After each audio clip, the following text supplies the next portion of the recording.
خانہ کعبہ کو کون اور کب تباہ کرے گا؟ رسول اللہ صلی اللہ علیہ وآلہ وسلم نے فرمایا کہ قیامت کی سب سے بڑی نشانی یہ ہے کہ ایک مرد مکہ میں داخل ہوگا جو کہ خانہ کعبہ کو گرا دے گا اور اس کے ٹکڑے سمندر میں پھینک دے گا۔ اس آدمی کی نشانی یہ ہے کہ وہ بسم اللہ الرحمن الرحیم۔ ناظرین، خانہ کعبہ اللہ کا گھر ہے اور اس کی حفاظت کی ذمہ داری بھی خود اللہ تعالیٰ نے لی ہے، لیکن یہ قیامت کی نشانیوں میں سے ایک نشانی ہے کہ ایک شخص خانہ کعبہ کو گرائے گا۔ ناظرین، اس واقعے کی تفصیل سے پہلے آپ کو بتاتے چلیں کہ جب یمن کے بادشاہ ابرہہ نے خانہ کعبہ کو گرانے کی کوشش کی تھی تو اس کا کیا حشر ہوا تھا۔ حضور کریم صلی اللہ علیہ وآلہ وسلم کی پیدائش سے صرف 25 دن پہلے یمن کا بادشاہ ابرہہ ہاتھیوں کی فوج لے کر خانہ کعبہ ڈھانے کے لیے مکہ پر حملہ آور ہوا تھا۔ اس کا سبب یہ تھا کہ ابرہہ نے یمن کے دارالسلطنت صنعاء میں ایک بہت ہی شاندار اور عالی شان گرجا گھر بنایا اور یہ کوشش کرنے لگا کہ عرب کی لوگ بجائے خانہ کعبہ کے یمن آ کر اس کا حج کیا کریں۔ جب مکہ والوں کو یہ معلوم ہوا تو قبیلہ کنانہ کا ایک شخص اپنا غیظ و غضب میں جل بن کر یمن گیا اور وہاں کے گرجا گھر میں پخانہ کر کے اس کو نجاست سے لت پت کر دیا۔ جب ابرہہ نے یہ واقعہ سنا تو وہ طیش میں اپے سے باہر ہو گیا اور خانہ کعبہ کو ڈھانے کے لیے ہاتھیوں کی فوج لے کر مکہ پر حملہ آور کر دیا، اور اس کی فوج نے دستوری مکہ والوں کے تمام اونٹوں اور دوسرے مویشی کو چھین لیا۔ اس میں 200 یا 400 اونٹ عبد المطلب کے بھی تھے۔ حضرت عبد المطلب کو اس واقعے سے بہت بڑا رنج ہوا، چنانچہ آپ اس معاملے میں گفتگو کرنے کے لیے اس کے لشکر میں تشریف لے گئے۔ جب ابرہہ کو معلوم ہوا کہ قریش کا سردار اس سے ملاقات کرنے کے لیے آیا ہے تو اس نے آپ کو اپنے خیمے میں بلا لیا، اور جب حضرت عبد المطلب کو دیکھا کہ آپ ایک بلند قامت، روبدار اور نہایت حسین جمیل آدمی ہیں جن کی پیشانی پر نور نبوت کا جاہ و جلال چمک رہا ہے، تو صورت دیکھتے ہی ابرہہ مرعوب ہو گیا اور بے اختیار تخت شاہی سے اتر کر آپ کی تعظیم و تکریم کے لیے کھڑا ہو گیا اور اپنے برابر بٹھا کر دریافت کیا کہ کہیے سردار قریش، یہاں آپ کی تشریف آوری کا کیا مقصد ہے؟ حضرت مطلب نے جواب دیا کہ ہمارے اونٹ اور بکریاں وغیرہ جو آپ کے لشکر کے سپاہی ہانگ لائے ہیں، آپ ان سب مویشیوں کو ہمارے سپرد کر دیجیے۔ یہ سن کر ابرہہ نے کہا کہ اے سردار قریش، میں تو یہ سمجھتا تھا کہ آپ بہت ہی حوصلہ مند اور شاندار آدمی ہیں، مگر آپ نے مجھ سے اپنے اونٹوں کا سوال کر کے میری نظروں میں اپنا وقار کم کر دیا ہے۔ اونٹ اور بکری کی حقیقت ہی کیا ہے؟ میں تو آپ کے کعبہ کو توڑ پھوڑ کر برباد کرنے کے لیے آیا ہوں۔ آپ نے اس کے بارے میں کوئی گفتگو نہیں کی۔ حضرت عبد المطلب نے کہا کہ مجھے تو اپنے اونٹوں سے مطلب ہے، کعبہ میرا گھر نہیں ہے بلکہ وہ خدا کا گھر ہے اور وہ خود اپنے گھر کو بچا لے گا، مجھے کعبہ کی ذرا بھی فکر نہیں ہے۔ یہ سن کر ابرہہ نے اپنے فرعونی لہجے میں کہنے لگا، اے سردار مکہ، سن لیجئے، میں کعبہ کو ڈھا کر اس کی اینٹ سے اینٹ بجا دوں گا اور وہ زمین سے اس کا نام و نشان مٹا دوں گا، کیونکہ مکہ والوں نے میرے گرجا گھر کی بڑی بے حرمتی کی ہے، اس لیے میں اس کا انتقام لینے کے لیے کعبہ کو مسمار کر دینا ضروری سمجھتا ہوں۔ حضرت عبد المطلب نے فرمایا کہ پھر آپ جانیں اور خدا جانے، میں آپ سے سفارش کرنے والا کون؟ اس گفتگو کے بعد ابرہہ نے تمام جانوروں کو واپس کر دینے کا حکم دے دیا۔ عبد المطلب تمام اونٹوں اور بکریوں کو ساتھ لے کر اپنے گھر چلے آئے اور مکہ والوں سے فرمایا کہ تم لوگ اپنے مال مویشیوں کو لے کر مکہ سے باہر نکل جاؤ اور پہاڑوں کی چوٹیوں پر چڑھ کر اور دروں میں چھپ کر پناہ لو۔ مکہ والوں سے یہ کہہ کر پھر خود آپ خاندان کے چند آدمیوں کو ساتھ لے کر خانہ کعبہ میں گئے اور دروازے کا حلق پکڑ کر انتہائی بے قراری اور گریہ زاری کے ساتھ دربار باری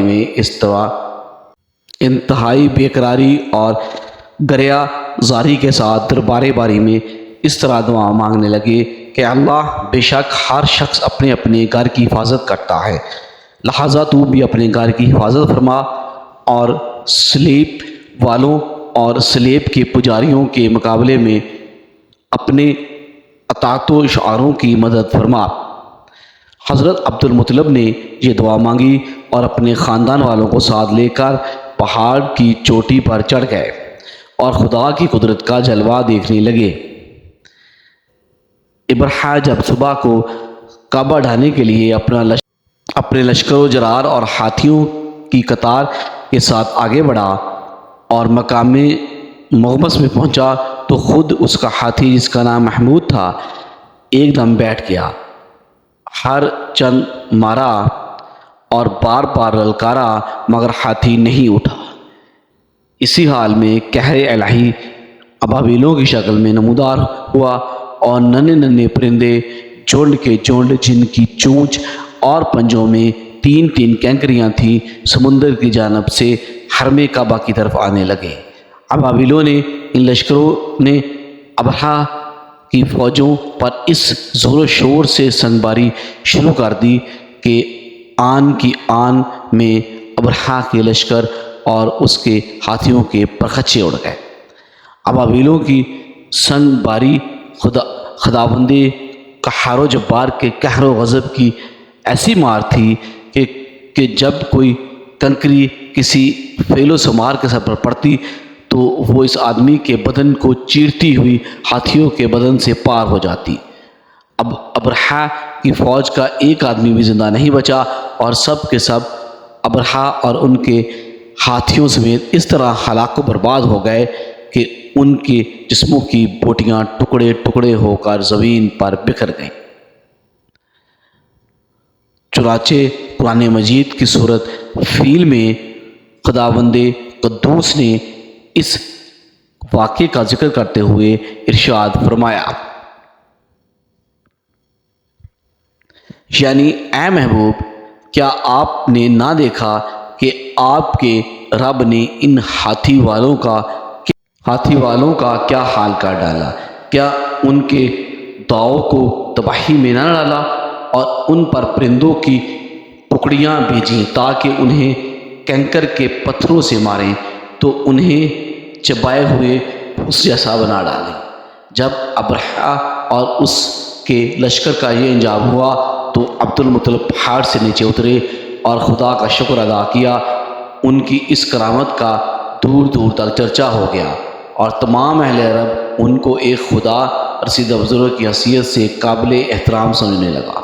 تو ناظرین، اب آپ کو اس واقعے کے بارے میں جو قیامت کے نزدیک پیش آئے گا اور جس کے بارے میں حضرت محمد صلی اللہ علیہ وآلہ وسلم نے فرمایا تھا، اللہ پاک کا آپ صلی اللہ علیہ وآلہ وسلم پر خاص کرم یہ تھا کہ آپ صلی اللہ علیہ وآلہ وسلم کو اللہ پاک نے تمام علوم عطا فرمائے جن کا تصور ہماری انسانی ذہن کبھی نہیں کر سکتی۔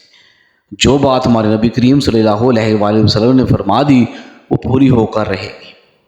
اللہ پاک ارشاد فرماتے ہیں، اور کوئی بات اپنی خواہش سے نہیں کرتا، وہ تو نہیں مگر وہی جو انہیں کی جاتی ہے۔ اللہ کے علم کے سمندر کے مقابلے میں نبی کریم کا علم ایک قطرہ ہے، مگر آپ صلی اللہ علیہ وآلہ وسلم کا یہ قطرہ تمام مخلوق کے لیے ایک سمندر کے برابر ہے۔ یہ بات سچ ہے کہ آپ صلی اللہ علیہ وآلہ وسلم کے علم کے بارے میں اندازہ نہیں لگا سکتے۔ اللہ کی ذات تو بہت ہی وسیع ہے، ہم اس کا اندازہ کس طرح لگائیں گے؟ آپ صلی اللہ علیہ وآلہ وسلم نے اپنے سے پہلے گزرے ہوئے انبیاء کرام اور ان کی امتوں کے ساتھ ساتھ آنے والے وقتوں کے بارے میں بھی اپنی امت کو آگاہ کر دیا۔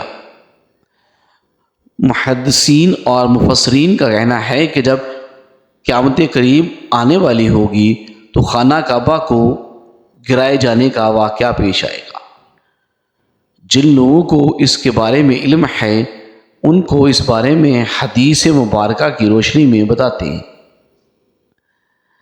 خانہ کعبہ اللہ پاک کی نشانیوں میں سے ایک عظیم الشان نشانی ہے۔ کعبہ قائم ہے، اس وقت تک دنیا بھی قائم اور دائم رہے گی۔ جب خانہ کعبہ کو گرا دیا جائے گا تب قیامت رونما ہو جائے، اور جب قیامت قریب آئے گی ایک بدبخت حبشی خانہ کعبہ کو گرا دے گا۔ پھر قیامت آئے گی اور اس کمینے حبشی کے بارے میں آپ صلی اللہ علیہ وآلہ وسلم نے ارشاد فرمایا، میں اس حبشی کی شکل و صورت ایسی ہوگی کہ وہ چھوٹی پنڈلیوں والا حبشی خانہ کعبہ کو گرائے گا۔ جبکہ بخاری شریف میں لکھا ہے کہ رسول صلی اللہ علیہ وسلم نے فرمایا گویا میں اس حبشی کو دیکھ رہا ہوں، وہ کالا اور چوڑی ٹانگوں والا ہے، کعبہ کے پتھر اور اینٹوں کو اکھاڑ اکھاڑ کر پھینک رہا ہے۔ بخاری شریف میں ہے کہ قریب قیامت کے دن وقت حضرت عیسیٰ علیہ السلام کے پردہ کرنے کے بعد جب لوگوں کے سینوں سے قرآن مجید اللہ تعالیٰ اٹھا لے گا تو اس کے بعد وہ بدبخت حبشی خانہ کعبہ کو گرائے گا۔ اس حدیث میں افج لفظ کا استعمال ہوا ہے، اور افج وہ ہے جو اکڑتا ہوا چلنے یا چلنے میں اس کے دونوں پنجے نزدیک رہیں اور دونوں ایڑیوں میں فاصلہ رہے۔ وہ حبشی مردود جو قیامت کے قریب خانہ کعبہ کو اٹھائے گا وہ اس شکل کا ہوگا۔ دوسری روایت میں یہ بھی ہے کہ اس کی آنکھیں نیلی، ناک پھیلی ہوئی ہوگی اور پیٹ باہر پڑا ہوا ہوگا، اور اس کے ساتھ لوگ ہوں گے، وہ کعبہ کا ایک ایک پتھر اکھاڑ ڈالیں گے اور سمندر میں لے جا کر پھینک دیں گے۔ یہ قیامت کے بالکل نزدیک ہوگا۔ یہاں یہ بات بھی ذہن نشین رہی، قیامت کی نشانیوں سے متعلق روایات میں چند ایک معاملات تو شخصیات کو چھوڑ کر ان کا ظاہر ہونے کا وقت، حالات، شخصیات، اقوام عالم کا معاملہ کافی نامعلوم ہے اور واضح نہیں ہے۔ اس پر کوئی حتمی رائے دی جا سکے کہ کب کون کیسے خروج کرے گا وغیرہ وغیرہ۔ آج کل کے سیاسی تناظر میں لوگ اور اکثر علماء کرام بھی یہی سمجھ رہے ہیں کہ بس قیامت چند سالوں یا دہائیوں میں آنے والی ہے۔ کعبے اور مسجد نبوی کو حبشی جنگجو تباہ کریں گے اور یہ خود زمین میں دھنس جائیں گے۔ آئندہ چند سالوں میں امام مہدی اور حضرت عیسیٰ علیہ السلام کا نزول ہو جائے گا۔ پر موجودہ ٹرائی اینگل سے دجال نمودار ہوگا اور فتنہ پھیلائے گا۔ یہودیوں، عیسائیوں اور مسلمانوں کی آپس میں جنگ ہوگی جو بس چند دنوں کی دوری پر ہے۔ حقیقت یہ ہے کہ یہ سب کیا سارائیاں ہیں جو سادہ لوگ عوام الناس کو محفوظ کرنے اور عمل جہاد سے دور رکھنے کے لیے کی جاتی ہیں۔